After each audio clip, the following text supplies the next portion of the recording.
Dans plusieurs villes du Bénin, désormais les déchets discutent de moins en moins les routes avec les engins roulants et les passants. Mais comment maintenir la salubrité dans nos villes? Dès l'année prochaine, les élèves et écoliers auront droit à un programme d'éducation à l'éco-citoyenneté. L'initiative émane de la Société de gestion des déchets et de la salubrité. Les précisions dans ce reportage. Pour un maintien de ces routes aussi propres et un cadre de vie tout aussi sain, les solutions du gouvernement se sont faites nombreuses. Avec l'amélioration palpable du cadre de vie, il ne faut plus être simple citoyen, mais désormais éco-citoyen. L'éco-citoyenneté consiste à comprendre l'importance de l'environnement, de sa protection, afin de permettre à nos populations de vivre dans un cadre plus assaini.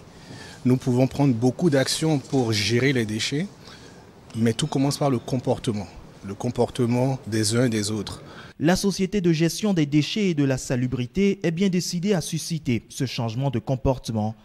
La stratégie trouvée, une éducation à l'éco-citoyenneté en milieu scolaire avec l'appui technique de la Fondation Ribin. Il s'agit d'un programme qui apporte l'éco-citoyenneté au cœur des écoles. On vise à mettre en place des vrais outils, des outils qui vont permettre à ces enfants de s'approprier avec leurs enseignants, avec le corps enseignant, l'éco-citoyenneté. Typiquement le biogaz dans les cantines scolaires, des livres, des jeux, des jardins potagers. C'est pour préparer les leaders de demain, c'est pour préparer nos enfants à l'éco-citoyenneté. La pédagogie est importante pour une réussite de ce programme. La fiche pédagogique intègre d'ailleurs des jeux pour mieux faire assimiler les sous-thèmes. Nous avions abordé par exemple des sous-thèmes comme qu'est-ce que c'est que le déchet, comment fait-on par exemple le tri.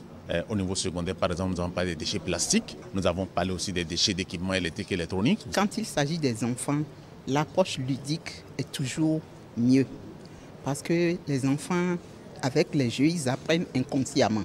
Donc cette approche elle garantit le succès du programme. Il faut dire que c'est pour le système éducatif une aubaine, une opportunité.